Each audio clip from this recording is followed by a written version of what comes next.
Val Majewski with American Benefits Exchange joins us to give us some tips that will help us save more money and spend wisely. Good morning. Good morning, Stephen. How's it going?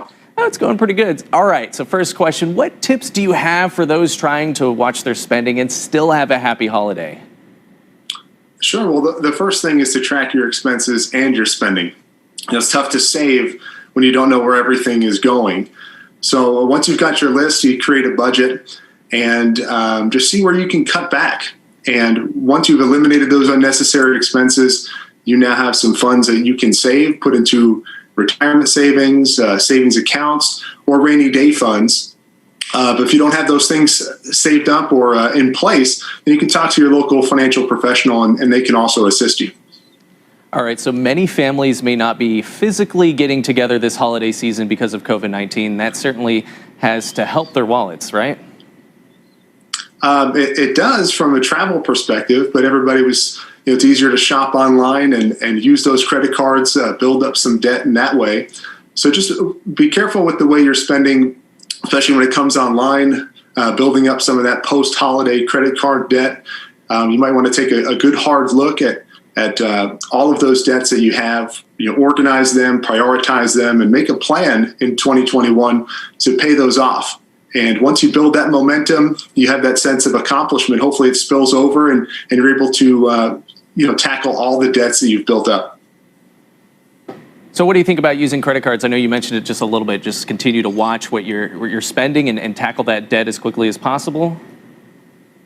Yeah, if you've organized it, like I said, and you've prioritized it as far as how to pay those things down, understand that credit cards easy to use, easy to get into debt, tough to pay off, especially with some of the high interest rates. So as we've talked about in the past, number one, cutting the spending, and then two, prioritizing and tackling those debts as best you can. And the easiest way to do that, just once you've organized it, start with the lowest debt balance that you have, whether it's a credit card or any other debt, and devote as much money as time and effort as you can as paying that first one off, and then move on to the next lowest balance and so on. What are some things we can do before the end of the year to help with our finances? I have to imagine saving as much as you can. Is it at the top of the list this year?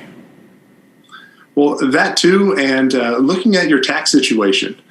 There's definitely some ways in which, and I'm not a tax professional, so I'd say consult with your local tax professional, your CPA, but make sure that you're looking at ways in which you can get some deductions for the rest of the year. If you're planning on giving charitable donations, those can be done before the end of the year.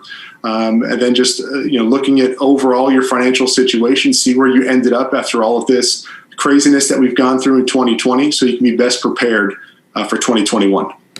So what are some other end of the year money moves that are especially important this year? Well, again, with the saving that's out there for you and the stimulus checks that are coming, just looking at your situation and understanding what your priorities are. When you get those funds, they should be hitting people's bank accounts here very soon.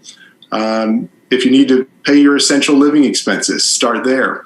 Rather than going on a spending spree with some of the new money that you're getting, go back to the saving point and look at your retirement savings accounts or your rainy day funds. Give you some peace of mind knowing you're doing the right thing with those monies. All right, Val, thank you so much for joining us. We'll be right back.